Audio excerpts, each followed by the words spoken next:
Alright, welcome to this How to Play Underworlds battle report. We obviously always try to be beginner friendly with our overlays and whatnot, but today I thought we would go the extra mile with taking it all the way from the initial roll-off and explain every interaction that takes place during the course of the game in as much detail as possible. Not every rule will come into effect, but we'll try to showcase as much as humanly possible inside a single battle report.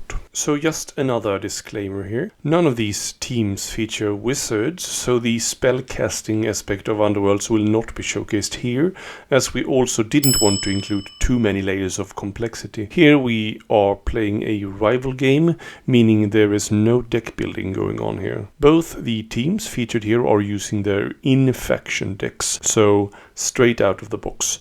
There's obviously also the possibility to play Rivals format with one of the universal rival decks available, but we thought we'd go for an even simpler option, as both these teams are fairly at least straightforward without being so plain that too few rules, reactions, etc. would be non-present. So the first thing we must do after our warbands are revealed is to roll off for deployment. Here we take 4 attack dice or defense dice each, or any combination of the two, as long as we only roll 4 dice each, as the fury, smash, dodge and shield symbols does not matter for the roll-offs. Spell dice will however not work, as they lack the support symbols. After the roll-off we compare the results, and the player with the most amount of crits will win the roll-off. If we have an equal amount of crits, 0 versus 0 as showcased here, is also an equal result. We then have to compare the next most important symbol, namely the single support.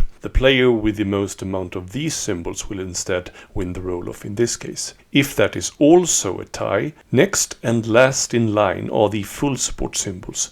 If that is also a tie, a reroll is needed. Do as many rerolls as needed to get a result. In this roll-off, neither of us have any critical successes, but only Matthias has a single support, so he will win the roll-off for deployment. What that means is that he gets to decide who of us picks the first board, and there are advantages to both options. If you choose to take the first board, you get to place 3 of the 5 objective tokens later on, rather than only 2. But on the other hand, the player choosing the second board will have dominion over how the boards connect. In this case, Matthias chose to take the first board, meaning I get to decide how the boards go together. Note that I can twist and turn his board as well as mine, however I see fit, but I cannot flip it over to the other side. There are several ways of aligning the boards. The first option is called the straight board setup, where the long sides of the boards are connected,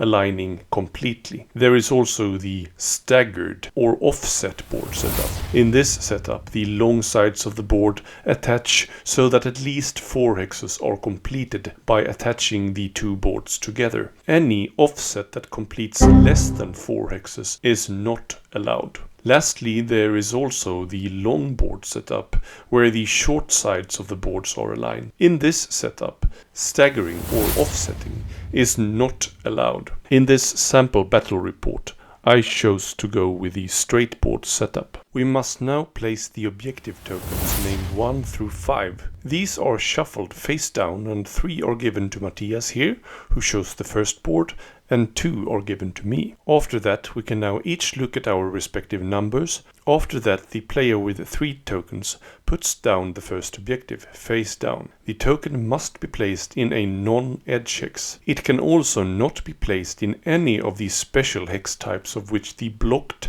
and cover hexes are featured here, but also the stagger hexes or lethal hexes present elsewhere are also non-eligible to place objective tokens during the setup. Once Matthias has put down his objective, I put down one of my tokens face down, and at least 2 hexes must separate our tokens. Then we take turns placing the remaining tokens in the same fashion, making sure to adhere to the aforementioned rules. If, and this may be the case in some instances, the last objective can't be placed in a non-edge hex, while also adhering to the aforementioned rules, it may be placed in an edge hex, but only if no other option is possible. Once this step is done, it is time to draw cards. And in this step we draw 5 power cards each and 3 objective cards each. These are not showed to your opponents. If we are displeased with our initial draw, we may do a mulligan or do-over. For example, it's generally a good idea to redraw your power hand if you only draw upgrades. And maybe it's also a good idea to redraw your objective hand if you only draw quite far-fetched end phase objectives. If you go for a mulligan, that means we may redraw our power cards and or our objective cards. Note that if you go for a mulligan, you have to show your opponents the card you mulligan, so the powerful mulligan mechanic comes with a slight drawback in that the opponent will know what cards are no longer in your hand and also then know of the cards now going back into your deck. Also note that you have to decide to mulligan from one or both piles before you draw new cards. We may not, for example, redraw our power cards first and then decide to redraw our objective cards based upon what we drew up or vice versa. Also, if you are displeased with your power cards, for example, you must redraw all of them. We can't keep one we like, it's all 5 or nothing. Same goes for the objectives, all 3 or none of them. When we mulligan, the cards we no longer want in our hand is shown to our opponent, then put to the side, while we draw a new set of cards for your power and or objective cards, and then you shuffle the cards you put to the side back into your deck. This is your only chance for a complete do-over without actually discarding cards, so make sure to consider this step wisely and don't rush your decision. Once this step is done, it's time for another roll-off, and this roll-off decides who gets to place their fighters first. In this roll-off I roll no successful symbols, while Matthias rolls several support symbols, so the result is clearly in his favor. The winner in this roll-off decides who places their first fighter in one of the starting hexes in their territory, meaning the board they picked. The winner can then in fact still decide to place a fighter second, just like with the objective placement we take turns placing fighters. The benefit to finishing this segment of the pre-game first is that you are rewarded with a free, aka innate critical success in the roll-off to see who takes the first activation in the game. But in this case, Matthias only has 3 fighters, while I have 6, so he lets me place a fighter first, since he will regardless finish deploying first and thusly get the innate crit for the initiative roll to follow.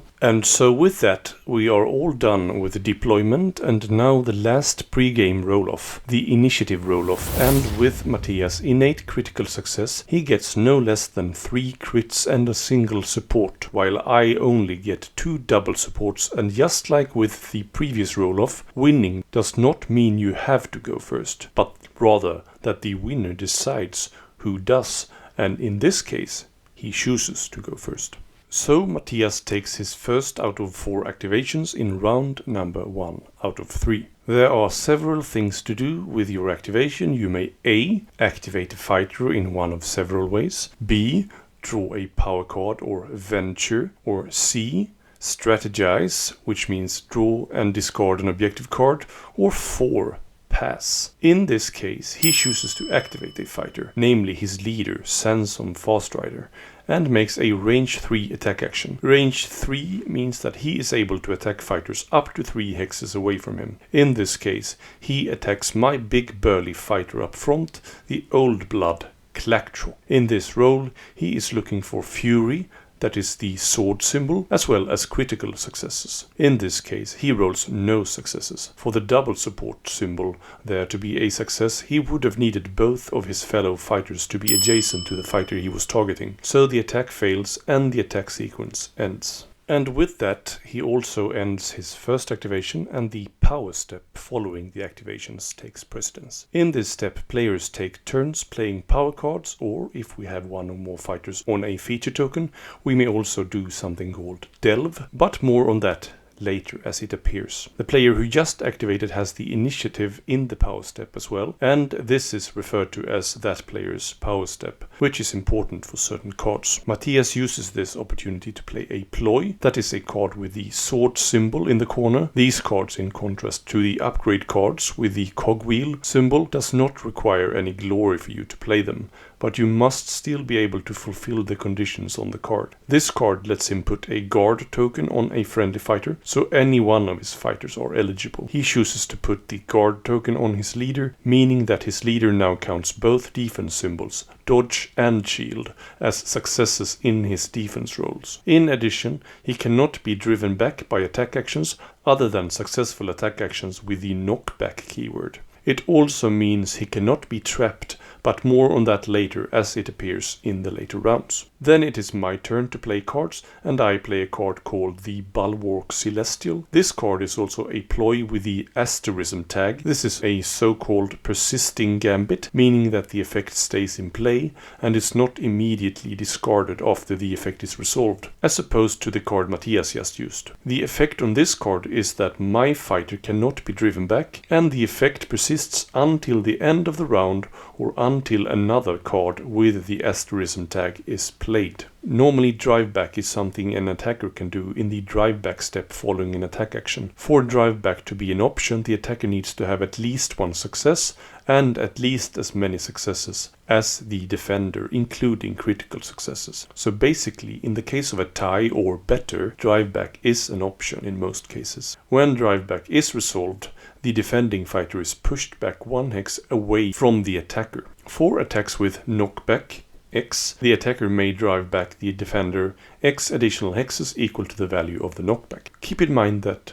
knockback effects stack, and also keep in mind that the additional drive back must follow the same trajectory as the initial drive back. Then it's back to Matthias, who plays another Ploy, Wrap to Strike this time, also a Ploy that lets him choose an enemy fighter within 4 hexes of his leader and then deal 1 damage to that fighter. Clacktrock now has 3 of his initial 4 wounds left. Note that his wound characteristic is still 4. This is an important distinction. I then play Burst from the Shadows to push up to 2 friendly hunters up to 2 hexes. Not all of my fighters are hunters. My leader Kixitaka and Clacktrock, the fighter who just got damaged, are not, in fact, so they are not eligible for this push. However, Huachi and Ottapatl here both have the hunter keyword, so they are both pushed 2 hexes onto objective tokens. Note that the card says up to 2 and push up to 2 hexes, which makes the card significantly more flexible and also easier to fulfill if you happen to draw it later when you might have very few fighters left. After this point, Matthias says pass, and I also says pass, as none of us have any more cards we want to play, and when both players have said pass back to back, the power step ends. I then take my first activation and make the charge superaction with Clacktrock. A charge superaction means that you both get to move up to the move characteristic printed on your fighter card and attack inside a single activation, but it comes with a price. You don't get to activate that fighter again unless all of your surviving fighters, including this one, have 1 or more charge tokens. But even in that rare occasion, especially rare for a larger warband such as this, moving again or doing super actions such as charge, barge or scything attacks is not allowed while having 1 or more charge tokens. Clacktrock uses his range 1 attack to attack Eagle Eye, and he is looking for smash or the hammer symbol as successes here. I get 1 success. Eagle Eye has 1 dice and he needs shield symbols to successfully defend. He fails to block my attack, so Clacktrock deals 3 damage. That also fulfills Clacktrock's inspire condition, as he has made a successful attack action. However, Clacktrock has a reactionary attack he may do after activating, and the reaction step happens before the inspire step, so he doesn't get to flip over his fighter card just yet until this attack has been resolved. Keep in mind that reactions are optional. I don't have to do this, but since Eagle Eye here is alive with only 1 wound left, I go for the reactionary bite attack, but sadly I miss. After the activation, Clacktrock inspires from doing that first successful attack, and the rest of my warband also inspires, since Clacktrock charged onto that objective next to Eagle Eye, and the inspire condition for the rest of my warband is to hold 3 objectives after an activation step. So all my fighters get to turn over their fighter cards to their inspired side. Good news for me. I'll also mention that I could have chosen to drive back Eagle Eye after my successful attack, but that would have taken him out of range for my reactionary attack. So I had to make a choice to drive back or let Eagle Eye stay to bite him. I cannot resolve the drive back from the first attack after having resolved the reactionary attack. Then my power step happens and I pass, and so does Matthias, and hence his second activation takes place. Matthias chooses to use Eagle Eye and does a charge superaction onto Sepik. He is rolling 2 dice here and is looking for smash. He gets no smashes, but he does get a critical success, which is even better. Since Matthias gets a crit, I need to also roll a crit, and Sepik is only rolling a single dice in defense.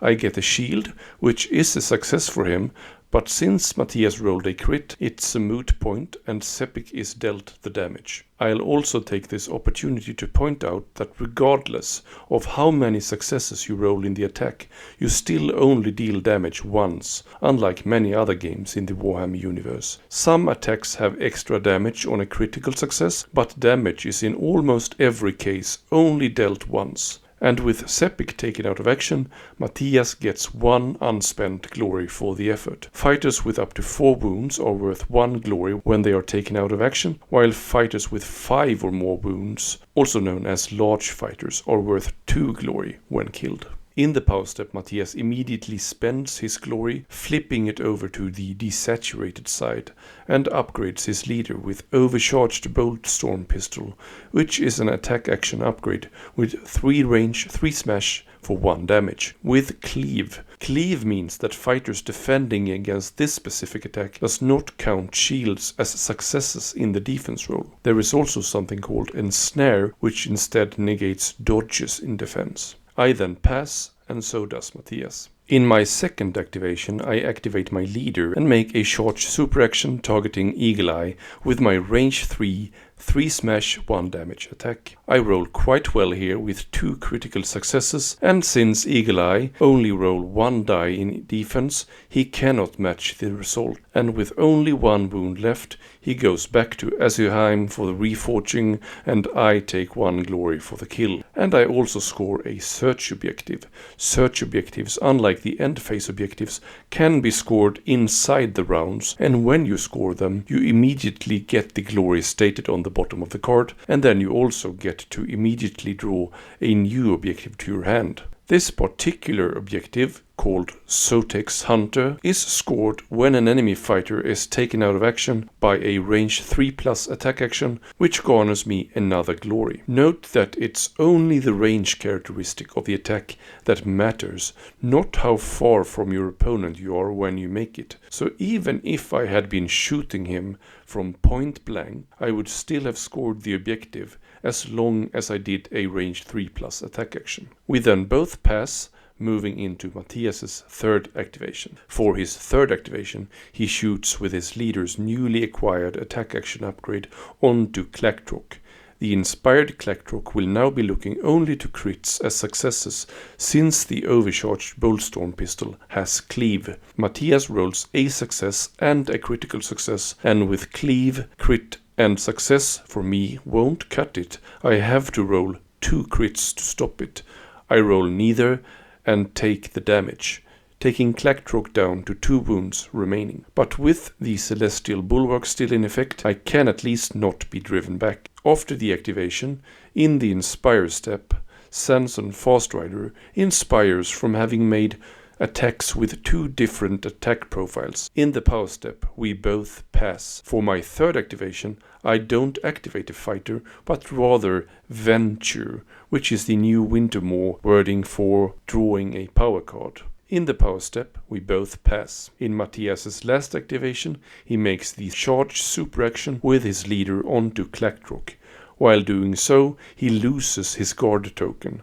Had he simply done another attack or just a move, the guard token would have stayed, But while charging, I guess to symbolize letting down your guard and opening up your defenses, you also lose the token. For this attack, Fast Rider is using his third attack profile inside the same round with his close ranged option of the shock hand axe. Here he is looking for smash, and he gets 2 regular successes. This attack though does not have cleave, so regular successes are fine for me in defense, but I still need 2 or a single crit. I match his result with true successes, so the attack action fails. This is also a good opportunity to point out that irregardless of how many regular successes the attack has, a single crit will stop any amount of regular successes, and reversely, any number of regular successes in defense is not going to stop even a single crit in the attack roll.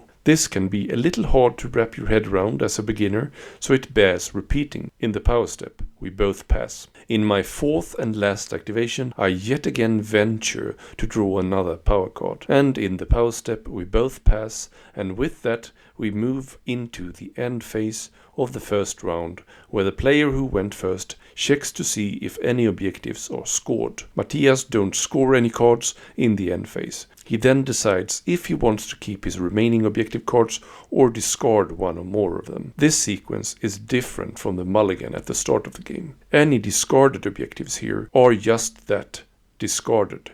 They are not shuffled back into the deck and cannot be scored later on. Keep your piles of scored cards separate from your discarded objectives, since the number of your scored cards sometimes interacts with other cards in the game.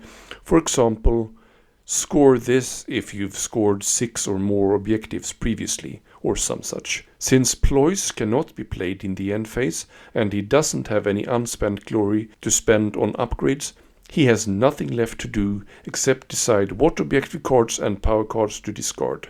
Note that you have to decide what to discard from both your objective cards and your power cards allotments before you refresh your hand by drawing cards until you have 5 power cards and 3 objective cards in your hand yet again. I do not score anything either, but I decide to keep all my objective cards and then spend a glory to equip Astrolith Igniter onto my leader. At the bottom of this card you can see a black box with the text restricted to and then the name of the fighter, and in this case only my leader is able to equip this particular upgrade. This upgrade gives me a reactionary option to spend a glory when a friendly fighter within 3 hexes of this fighter, that includes himself, makes an attack action. If I then spend a glory, that attack action gains cleave until it has been resolved. I then spend yet another glory in the end phase to equip Huachi with Heaven Blessed Weapon, which gives his ranged 1 attack actions,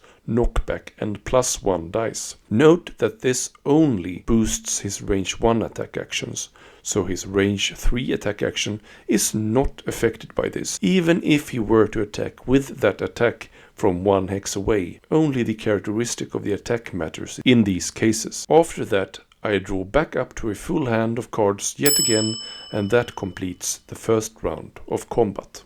And then we flip back our activation tokens, change the round number, and roll off for second round initiative. This time I win the roll off with 2 crits versus Matthias's none. And I choose to go first and activate Clacktrock first, as he is injured and in harm's way next to Fast Rider. My attack hasn't changed from the uninspired side, so it is still 2 dice looking for smash, and I land 1 hit. The inspired Fast Rider is now rolling 2 dice in defense looking for shields, and that crit blocks the attack. However, I still have a chance to at least damage him and shove him away with my now slightly more accurate bite reaction with 2 dice looking for fury. And now it is my turn to get a crit, which Matthias don't succeed in matching.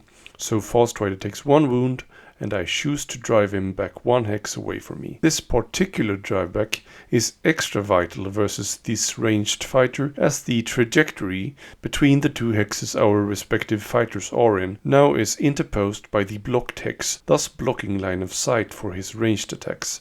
If by drawing a straight line between the center of our respective hexes, that line touches a blocked hex, there is no line of sight. After the activation, I pass in the power step, and so does Matthias. On Matthias's first activation, he activates his leader's now range 4 attack action, his printed ranged option, gains an extra hex of range while inspired, and he targets Huachi over on the objective on my side.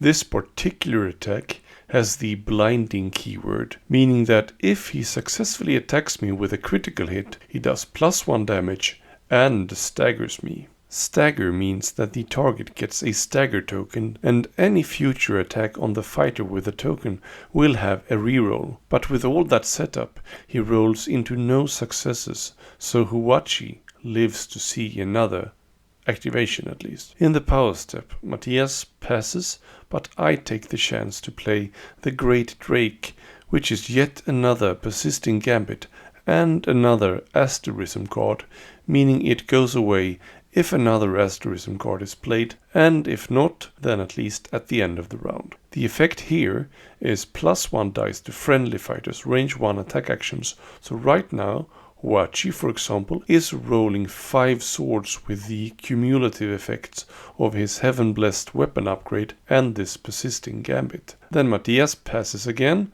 so it goes back to me and I play Huachi's device, which is a ploy that makes me choose from 2 different effects. Either I get to push an enemy fighter 1 hex, or I let Matthias choose 3 of his fighters to push.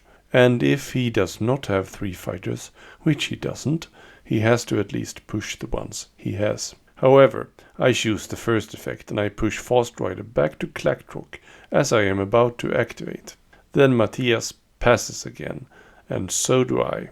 I then activate Clacktrock with +1 dice from the Great Drake persisting gambit. This cannot, however, affect his follow-up bite attack, as that one cannot be modified with either dice or +1 damage, for example, but his main attack can. So here I am rolling 3 dice looking for smash.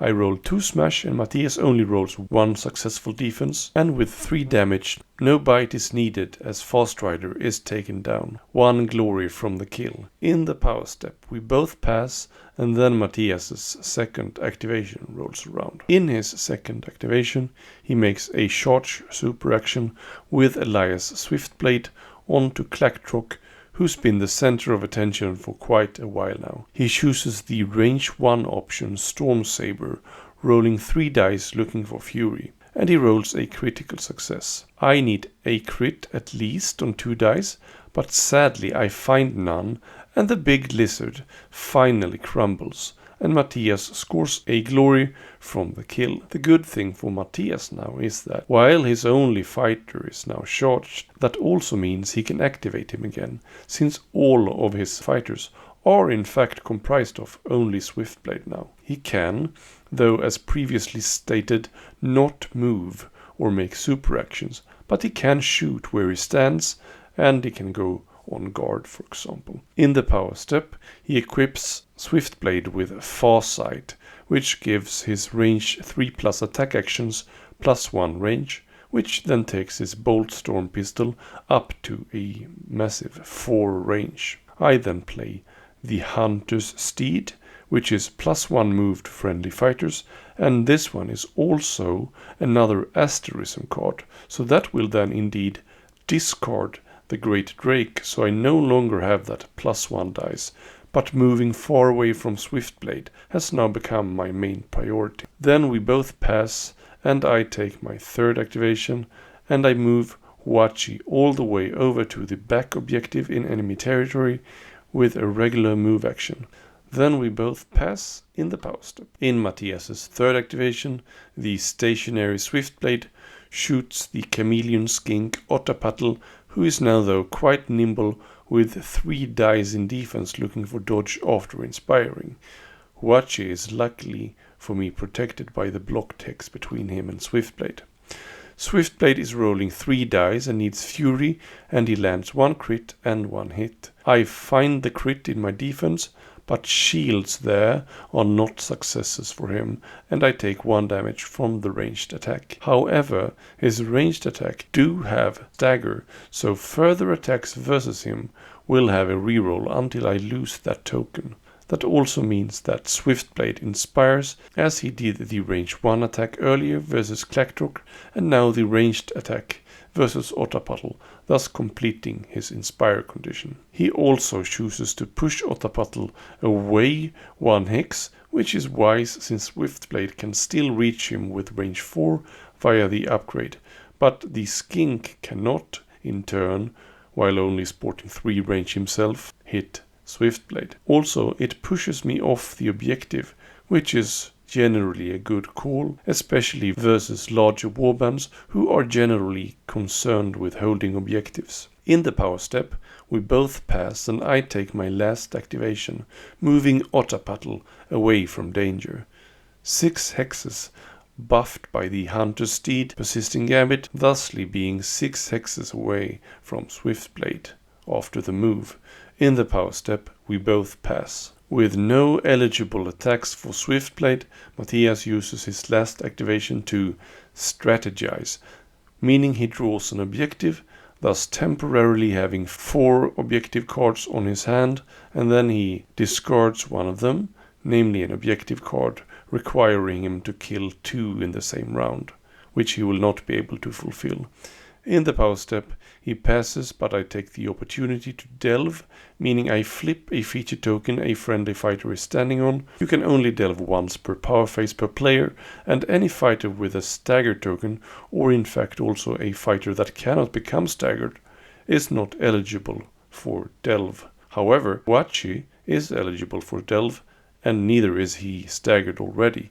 And after delving, the fighter becomes staggered from the exhaustive digging in the frozen soil of Deathgorge. After the delve, the objective token is no longer an objective token, but rather a cover feature token.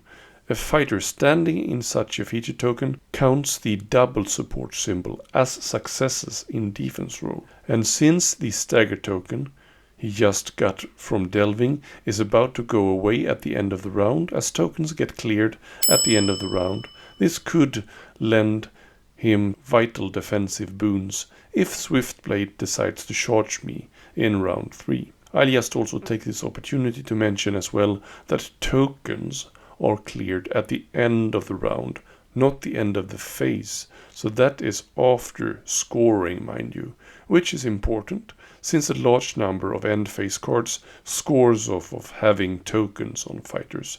So be careful not to clear any tokens before both players have scored. Then in the last power step we both pass.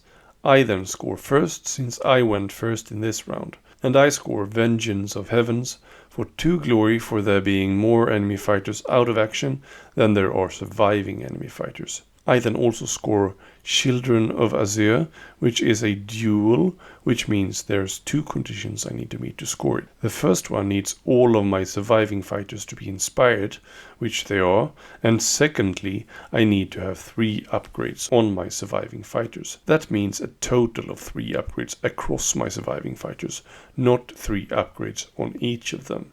A bit of a tricky wording perhaps, so it bears mentioning. That objective also scores me 2 glory. I then equip Spawning Bond on my leader, which is a card restricted to skinks, and the effect is that I get a reaction to another skink within 3 of him being pushed, and then I can push him as well. So push can, for example, be a push from an enemy fighter via the drive back, or from myself via a card, for example. Then I just refill my hand.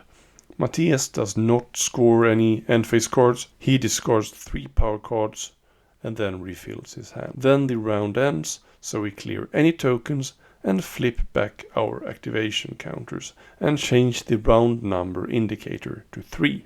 Last round. Roll off yet again. In this case, we both have 2 full supports and no other successes, so a reroll is indeed warranted. And with the reroll, only Matthias finds the crit, so he wins the roll-off, giving him the say of who goes first in the last round. This is a tricky situation, of course, with only 1 fighter left, but with a ranged fighter, he can still be a threat even if charged, and he does indeed go for a charge onto Ottapatl, and this is also a brilliant opportunity for me to talk about what a trapped fighter is.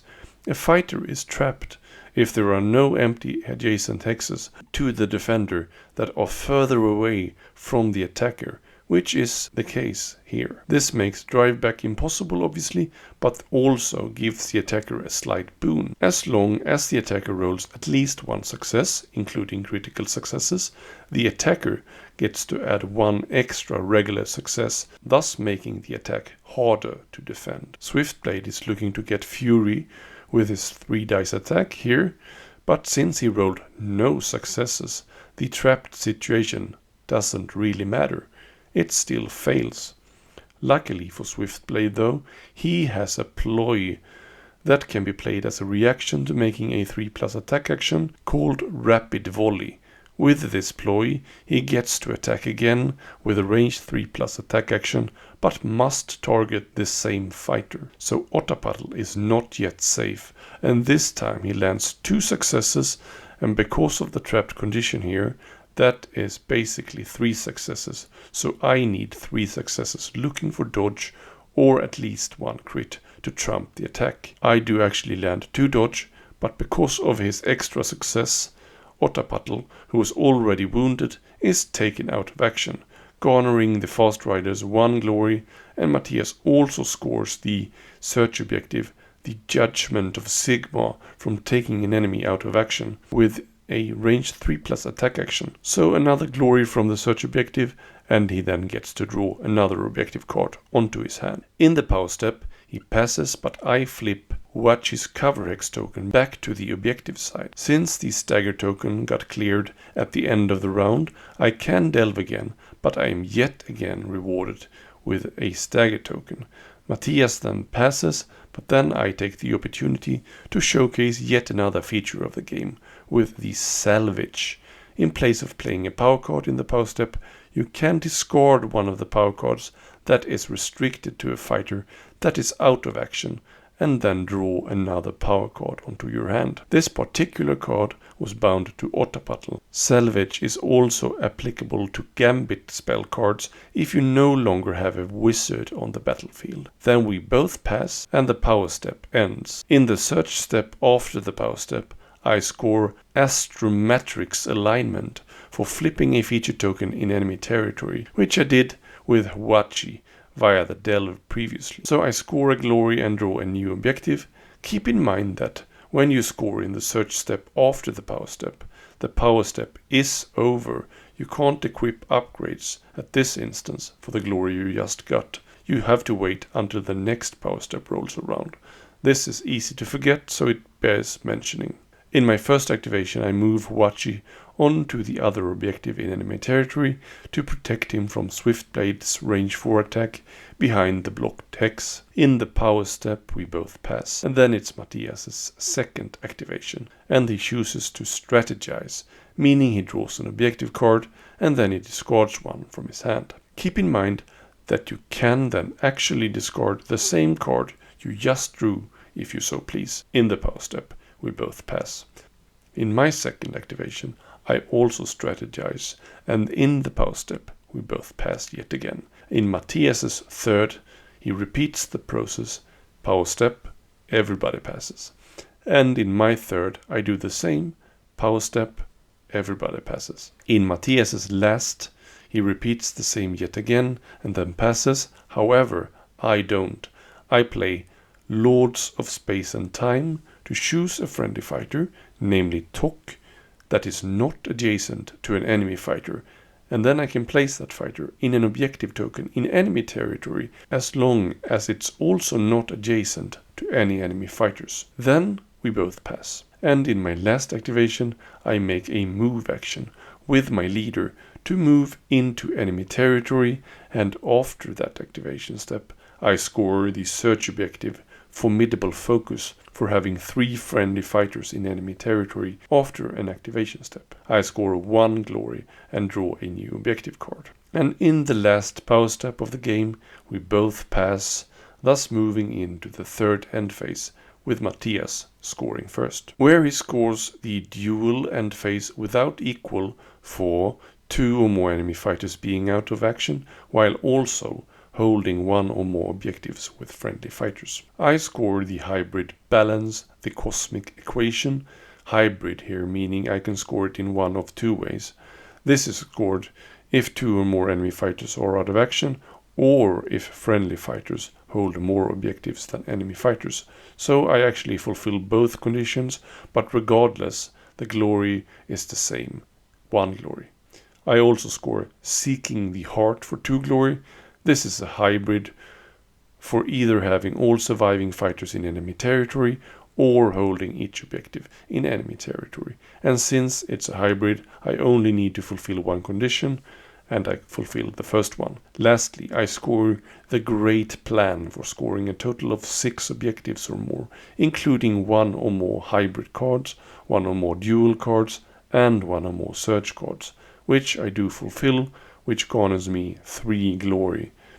The glory totals 15 for me, while Matthias ends on 5. So I thought I would also touch upon a couple of situations and mechanics that didn't come into play here, as to make this tutorial as complete as possible. First, let's talk about spell casting and spells, and secondly, let's talk more about support. So first up, spell casting. To cast a spell, which can come in the form of a gambit spell with this symbol here, or in the form of actions or reactions printed on a fighter card or an upgrade. You need a friendly wizard alive to cast it. A wizard is a fighter with this symbol, and as you can see, next to this symbol is usually a number. That number tells us what level wizard that fighter is, and it also tells us how many dice that fighter is rolling to cast spells. Some wizards have a set number of dice printed on their specific attack action, but in most cases this will just be a straight line and then instead refers to the level of the wizard. When casting gambit spells, which are, like Ploys, free to play and doesn't require glory like the upgrade cards, it's always the level of the wizard that decides how many dice you roll. So for example, a level 1 wizard will be rolling 1 dice and a level 2 wizard will be rolling 2 dice. On the gambit spell is also printed how many successes of a certain type of symbol is needed to successfully cast the spell. And crits here are always counted as a success regardless of what type of symbol is needed. But do note that a gambit spell that for example requires you to roll 2 channels is not cast with only a crit as your only success. You still need 2 successful results. This also means that a level 1 wizard have no way, without external buffs to the amount of dice they roll, to successfully cast a gambit spell that requires 2 or more successes. A spell that is not cast successfully is not said to have been cast. Very important for the interactions with other cards, not least objectives, inspire conditions, etc. If you, and this is true for both spells from a gambit, upgrade, or from a printed fighter card, roll 2 criticals in the casting roll, the fighter casting the spell is dealt backlash and takes 1 damage. This damage is dealt before the spell is cast, so if, for example, you have a wizard alive with only 1 wound remaining and said wizard rolls backlash in the casting roll, that wizard will be taken out of action before the spell is cast, and therefore the spell fails. Keep in mind, however, that if you have a reroll from a source, backlash is not dealt until the casting roll is completed, and that includes any potential rerolls. For gambit spells, there is no defense rolls. It is not an attack, hence no defense roll is made. For spell attack actions, however, they work just like regular attacks, with the exception that they count towards the number of spells you cast in a round, if you successfully cast them, meaning they penetrate the defenses of the fighter targeted. They also cause backlash, just like the gambit spells, on a double crit, and they require a wizard to perform them. The spell dice, however, works a little bit different than your regular attack dice, in that there is no support symbols on the actual dice, so you have no chance to have support while performing your spell attacks. And on that note, let's talk about support. On the attack dice and defense dice alike, 2 of the sides feature support symbols. One is the single support symbol, and the other one is the full support symbol. These symbols looks the same on both the attacks and the defense dice. For the purposes of attacks, for the single support roll to be a success, the attacking fighter needs to have another friendly fighter adjacent to the target of the attack action, as seen here in my example. For the full support symbol to be a success, the attacking fighter must have at least 2 other friendly fighters adjacent to the target of the attack action. Note that if you have 2 or more other friendly fighters adjacent to the target of the attack action, both the single support symbol and the full support symbol are successful rolls. Inversely, for the purposes of defense rolls, for the single support roll to be a success, the defending fighter needs to have another friendly fighter adjacent to the attacking fighter. And for the full support symbol to be a success, the defending fighter must have at least 2 other friendly fighters adjacent to the attacking fighter. Note that if you have 2 or more other friendly fighters adjacent to the attacking fighter, both the single support symbol and the full support symbols are successes in the defense rolls. I sincerely hope that this has helped you out in wrapping your head around the many rules in this game, and if you found this particularly useful, consider sharing this one with your community and friends, as my #1 concern with this channel is to make the community grow and the love for this great game increase. The success of this channel is secondary, but feel free to help the algorithm out while you're at it by pressing all the buttons you can find. Cheers. Bye. This is Mats again, chiming in to thank you for watching the video. Please don't forget to subscribe, like and comment, and to not miss out on future content, ring the bell as well. And if you really liked this video, feel free to click the thanks button just below this video. And if you want to support me even further, you can now become a channel member and claim the title of Critical Focus Fan. Until next time, take care, bye.